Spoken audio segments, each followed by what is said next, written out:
Mwingine huwa wanawake wanatupa pedi kwenye dampo, umeelewa? Mwanamke anatupa pedi chooni. Nikasema hawa hawajui thamani ya hii damu.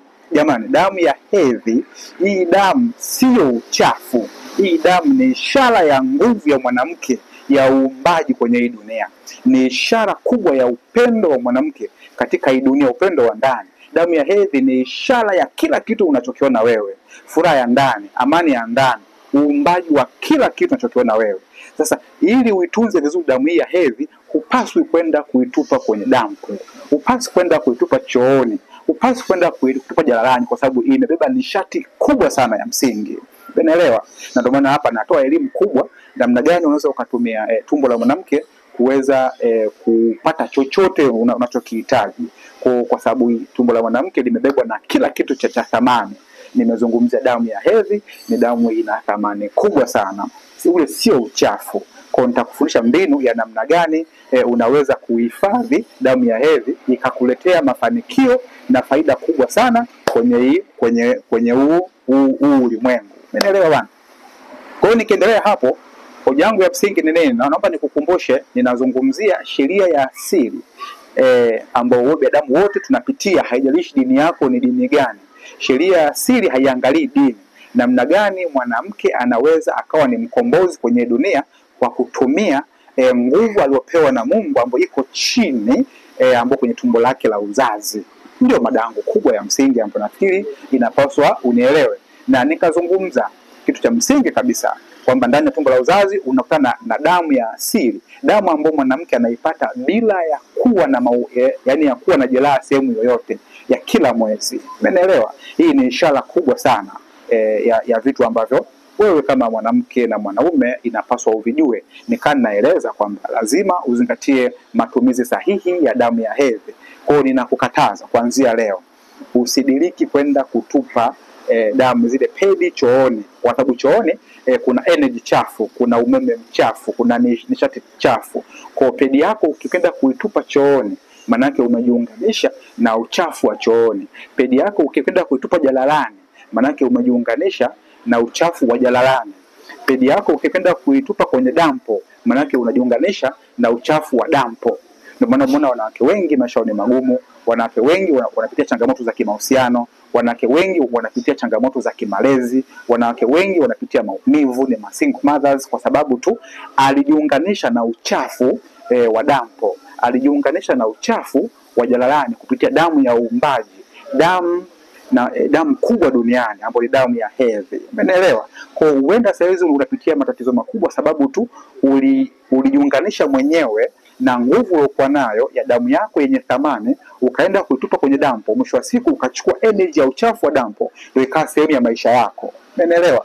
Kwa unajikuta unapitia kizazi au unaanza kuzaa watoto ambao hawana maadili, watoto ambao hawasikii, kwa sababu wewe kama mama ambaye ni muumbaji ambao umepewa mamlaka na energy ya juu kuweza kutengeneza uumbaji ndani ya tumbo lako la uzazi, umeenda kujinasibisha au kujiunganisha na uchafu kupitia damu yako ya thamani.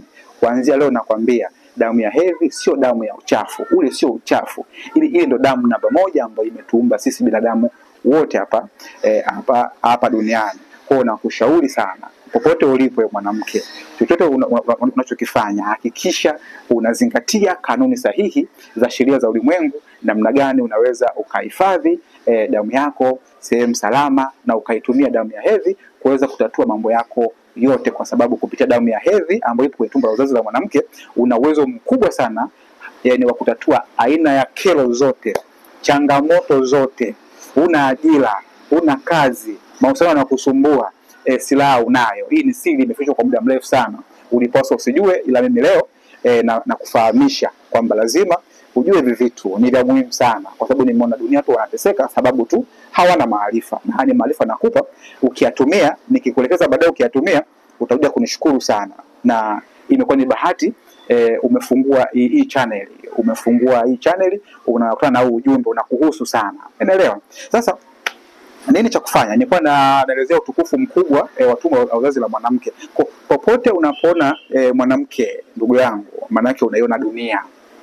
Ukimwona mwanamke unaiona dunia, unaona kiumbe kilichopewa mamlaka ya kutengeneza uumbaji kupitia tumbo lake la uzazi, kiumbe ambacho kinamiliki nguvu yake kwenye tumbo la uzazi wa mwanamke. Umeelewa bana? Sasa unabidi ufanye mambo yafuatayo ili uweze kutumia energy kubwa ambayo ipo kwenye tumbo la uzazi la mwanamke. Umeelewa? Baada ya kujua thamani ile kuwepo, baada ya kujua nguvu ile kuwepo, ziko nyingi sana, kwa sababu hata wewe unaniangalia uliwahi kuishi mule ndani kwenye tumbo la uzazi la mwanamke. Maana ile ndio dunia jamani. Ile ndio dunia. Tumbo la uzazi ndio dunia yenyewe. Inadhalisha, dunia inadhalisha. Ulikula kwenye tumbo la uzazi, maana yake na huko nako unakula. Nitarudia sana kwa sababu ni kitu cha muhimu sana hichi ambacho binadamu wote inapaswa tuweze kukijua. Sasa utafanyaje, namna gani ya kuzingatia ili uweze kutumia sheria ya asili, namna gani unaweza ukatatua changamoto yote kupitia tumbo la uzazi? Cha kwanza, kama nilivyosema, lazima uwe una ufahamu sahihi wa namna gani unaweza ukatunza damu yako ya hedhi. Hii ni kitu cha muhimu sana. Hii ni kitu cha muhimu sana. Nitakufundisha leo kidogo namna gani unaweza ukahifadhi damu yako ya hedhi ikawa ni kitu muhimu sana. Sasa kabla sijakwambia namna gani unaweza ukahifadhi damu ya hedhi, nataka nikwambie kitu ambacho ulikuwa ukijui au pengine unakijua na kuongezea. Majira yote unayoona haya duniani, majira ya baridi, kuna kiangazi, kuna masika, kuna kipupwe, chanzo chake kipo kwenye tumbo la uzazi wa mwanamke. Mwanamke ananisikiliza, ananielewa. Wao ndio wamebeba majira yote haya. Mwisho wa siku tunaona hapa nje. Yaani mwanamke ndani ya tumbo lake kuna majira yote anayozungumza. Sasa ukiwa na uelewa mkubwa wa kutumia haya majira ambayo mwanamke anamiliki ndani ya tumbo la uzazi, kama sheria asili inavyosema, wewe mwanamke, hata mwanaume, hata jamii nzima kwa ujumla, mnakuwa mmekomboa kwenye mambo mengi sana. Mnajikomboa kwenye mambo mengi sana. Ndani ya tumbo la uzazi kuna majira ya baridi. Majira ya baridi ndio majira ambayo mwanamke anapata hedhi. Majira ya baridi ndio majira ambayo mwanamke anapata hedhi. Sasa majira haya ukiyatumia vizuri, kipindi mwanamke yupo kwenye hedhi, hizo siku 3, siku 7 na kila kitu, unaweza ukafanikiwa sana. Hedhi ni mkombozi mkubwa sana. Kwa kipindi mwanamke yupo kwenye majira ya baridi, ndani ya dunia yake, nikisema dunia yake ni ndani ya tumbo la uzazi, ndani ya mahali ambapo ni patakatifu, pana energy kubwa za msingi. Kwa kipindi hiki ambacho mwanamke anapitia hedhi, ana uwezo mkubwa sana wa kuumba kitu chochote kwenye dunia. Akazungumza kitu chochote na kikatokea kwenye dunia. Nakupa siri hii. Siku zako za hedhi ukizitumia vizuri kabisa, chochote unachokizungumza kinatokea, kwa sababu ndio siku ambazo upo kwenye majira ya baridi. Ni kipindi ambacho unakuwa karibu sana na energy kubwa na nishati kubwa ambayo wengi mnaita Mungu. Mwanamke kipindi cha hedhi anakuwa yupo kwenye nishati kubwa sana ya hali ya juu, kwa sababu tayari anakuwa amejiunganisha na vitu vikubwa ambavyo nimeshavisema. Kwa kipindi hiki sasa, mwanamke akitulia chini kabisa, akajua kanuni za kuzungumza, kanuni za maneno, kwa sababu kupitia maneno, ukiwa kwenye hedhi na ukajua elimu ya maneno, namna gani utamke, namna gani uzungumze, wewe unaondokana na kila aina ya shida. Utaondokana na shida ya ajira, utaondokana na shida ya mahusiano, utaondokana na shida ya ugumu wa maisha. Mume wako atapata kazi, watu ugonjwa, kila kitu kinatibika kupitia tumbo la uzazi la mwanamke. Nakupa elimu kubwa sana. Na hata kama kuna mgonjwa yupo, ukitumia tumbo la uzazi la mwanamke itakusaidia. Anatumia dawa, atapata dawa sahihi. Yaani ni maarifa makubwa sana, makubwa kweli. Kwa hiyo nitakuwa naongea kwa kurudia, lengo la msingi nieleweke, maana natoa kitu cha msingi sana. Na kila kipindi nitakuwa natoa somo. Kazi yako ni ndogo tu.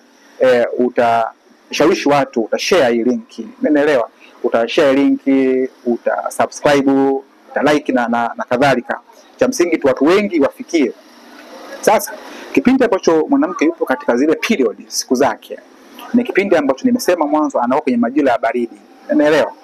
Majira ya baridi maana yake ni mwanamke kama dunia, kama ulimwengu, kama maji, kama hewa, umeelewa, kama mwezi, tayari anakuwa amejinasibu kwenye utakatifu, kwenye utukufu wa uumbaji. Umeelewa? Ndio maana anatoa damu kubwa, damu ya asili ambayo nimesema kuanzia leo damu sio chafu. Kipindi hiki fanya hivi. Anza kuzungumza kwa wakati wa sasa. Manake nilikwambia lazima uwe una ufahamu wa lugha, maneno. Jamani, sheria ya asili inasema ulimwengu huu unaoishi wewe hautambui wakati ujao wala hautambui wakati uliopita. Ulimwengu unaishi wewe unatambua wakati wa sasa, na hii ndio maisha ya ndani. Nikisema maisha ya ndani maana naongelea ukike. Mwanamke kiasili anaishi maisha ya ndani. Ndani maana yake nini? Maana ni somo la siku nyingine. Jua kwamba elimu ya kutamka lazima uanze kutamka maneno yafuatayo. Maneno ya dunia, uwe na uwezo wa kujua maneno haya ya dunia, maana lugha ya kidunia. Unaelewa? Mambo ni lugha tumbo la uzazi, lugha ya maji, lugha ya hewa, lugha ya moto. Lugha za msingi sana kuzijua hizi, ulimwengu haukusumbui na inakuwa sehemu salama sana kwa wewe. Kwa mwanamke akiwa kipindi hiki lazima awe na ufahamu. Sasa lazima aanze kuzungumza lugha ya kutengeneza kitu na kinatokea. Na kwambia cha msingi tu uwe na uelewa wa kucheza na maneno. Maneno jamani ni kitu kikubwa sana kwenye ulimwengu. Maneno ni kitu kikubwa sana kwenye huu ulimwengu. Ukiwa una uwezo wa kuzungumza lugha ya ndani, lugha ya ndani, maana tuna aina mbili za lugha. Leo nitasema lugha ya ndani. Usongee lugha ya nje ambayo vitu tunavyoviona hivi ina shida. Ongea lugha ya ndani. Ambapo lugha ya ndani ni lugha ya maji, lugha ya dunia, lugha ya hewa, umeelewa? Na lugha ya moto. Ukiwa na uelewa huu wa hizi lugha, tafsiri yake wewe unakuwa ni mkombozi mkubwa sana. Sasa kuna njia nyingi za kufanya mwanamke aweze kukomboka na haya mambo. Nitakwambia issue moja ya msingi iko hivi. Kwenye lugha, hii lugha, maneno, nitarudia, dunia, sheria za asili za ulimwengu hazitambui wakati ujao wala hazitambui wakati uliopita, zinatambua wakati wa sasa. Mwanamke ukiwa kwenye hedhi lazima ujue inapaswa chochote unachokihitaji ukizungumzwe kwa wakati wa sasa. Nikisema wakati wa sasa, usije ukasema hivi ninataka kuolewa. Huwezi kuolewa, maana unawaambia ulimwengu sasa hivi utaki, unataka baadaye. Na nishakwambia sheria ya ulimwengu haiamini kwenye wakati ujao. Kipindi upo kwenye hedhi ukisema ninaolewa sasa hivi unaolewa, maana kazi ya ulimwengu ni kukutiwe mwanamke kama kiumbe kikubwa, inaanza kutengeneza. Na ukumbuke tayari upo ushajinasibu kwenye ulimwengu, upo kwenye hatua kubwa sana kipindi cha period, kipindi cha hedhi. Kwa ukijua kanuni ya kutamka, kwa mfano kwa wakati wa sasa ukasema mimi fulani bin fulani ninaolewa sasa hivi, ninaolewa. Usiseme nitaolewa. Ukisema nitaolewa, ulimwengu haujui wakati ujao. Zingatia kitu cha msingi sana. Sema ninaolewa, au sema labda nina mume. Umeelewa? Ukisema nina mume, kazi ya ulimwengu ni kukutengenezea mazingira wewe kupata mume. Sema nina kazi. Ukisema nina kazi, maana tayari kazi ya ulimwengu ni kukutafutia, yani kukutafutia kazi popote ulipo. Binadamu wote unaotuona duniani tunamilikiwa na tunaongozwa na sheria za ulimwengu. Bahati mbaya wataalamu wa ulimwengu wamezificha, tumekuwa tuzijui. Wakatuletea lugha, wakacheza na maneno kwenye lugha ili watutoe kwenye ubora na ukubwa wetu. Mimi nakurudisha kwenye ubora wako na ukubwa wako. Kazi yangu mimi kubwa ya msingi ni kukurudisha wewe kwenye ubora wako na ukubwa wako. Lugha imechezewa, maneno yamechezewa, yamekuwa tena hayaumbi. Mimi nakupa siri kubwa ya msingi. Tumia lugha kwa wakati wa sasa, kipindi upo kwenye period. Nimetoa mfano mdogo sana kwamba unahitaji labda tuseme una changamoto ya mahusiano, mume atulii. Labda una changamoto, mume wako hana kazi. Una changamoto, ikiwa changamoto unaijua wewe, inatatoka kipindi upo kwenye period. Cha msingi tu kuna kanuni na sheria nitakupa. Makini mada ndefu sana hii. Nitakuwa naitoa mara nyingi. Ukishazingatia hivi, utanishukuru sana, na utashukuru sana kukutana na Magara ZTV, kwa sababu ni kitu kikubwa sana ambacho kinakupa ufumbuzi wa maisha kwa kuzingatia kanuni na sheria za ulimwengu. Kwa utatamka sasa. Kwa mfano nimetoa tena mfano mara nyingine tena nitarudia tena. Kwa nini narudia? Kwa sababu nataka uelewe, uwe makini, unifuatilie kwa umakini na unielewe. Kipindi uko period, siku ya kwanza, siku ya pili, siku ya tatu, siku ya 4, itategemea unaenda siku ngapi. Narudia tena, kipindi hicho upo kwenye majira ya baridi. Upo kwenye majira ya baridi, manake unalichaji mwili wako. Mwili wako unakuwa una power kubwa sana. Unaweza ukaumba chochote kwenye dunia. Kama ulivyokuwa una uwezo wa kuumba kiumbe tumboni, ndivyo hivyo una nguvu ya kuumba chochote duniani kupitia damu yako ya hedhi, kupitia siku zako za period. Ninarudia, kama ambavyo ungeweza kuumba kitu chochote tumboni kwako, kiumbe kikaishi, na uhai ukawepo tumboni kwako, basi hivyo hivyo energy hiyo hiyo unaitumia kutengeneza kitu chochote duniani unachokihitaji. Ni maarifa madogo sana, watu walifichwa sana. Umeelewa? Ni maarifa makubwa sana ambao watu walifichwa. Ni madogo kwangu mimi naelewa, ila kwa kweli ni makubwa sana, inabidi uzingatie. Kwa uwezo wako wa kuumba hauishii tumboni tu, bali uwezo wako wa kuumba unaenda paka kwenye mazingira ya kawaida. Kwa kipindi hicho upo kwenye period unazungumza sasa. Siku ya kwanza unaanza kusema mambo yako yote yanayo kusibu. Ila kwa wakati wa sasa lugha ni muhimu sana. Maneno ndo yanabeba sana uumbaji kwenye hii dunia. Maneno inazingatia wakati wa sasa.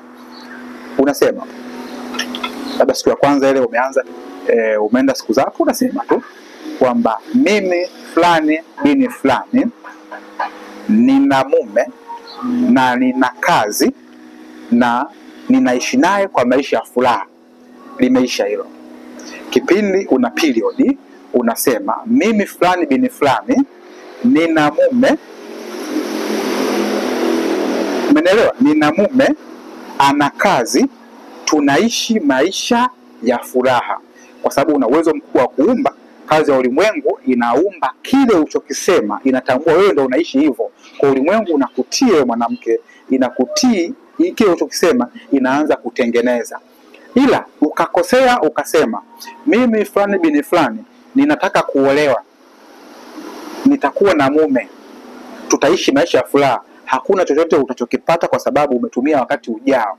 Nita makini wakati ujao. Nita ile taa manake inazuia nguvu yako. Unaambia ulimwengu uhitaji hicho kitu. Nitaolewa. Hakitokuwepo. Ile kusema ninaolewa sasa hivi, ulimwengu unatii kanuni na mamlaka, lazima hicho kitu kitokee kwa muda huo. Umeelewa? Nafanua taratibu tuweze kuelewana vizuri kabisa. Usije ukasema kwa wakati ujao, kwa sababu ulimwengu hautambui wakati ujao. Kuna baadhi ya dini unaambiwa Mungu hawai wala achelewi, anajibu kwa wakati. Manake Mungu hayupo wakati ujao wala wakati uliopita, bali yupo wakati wa sasa. Ndio maana ya huu msemo, Mungu hawai wala hachelewi, bali anajibu kwa wakati.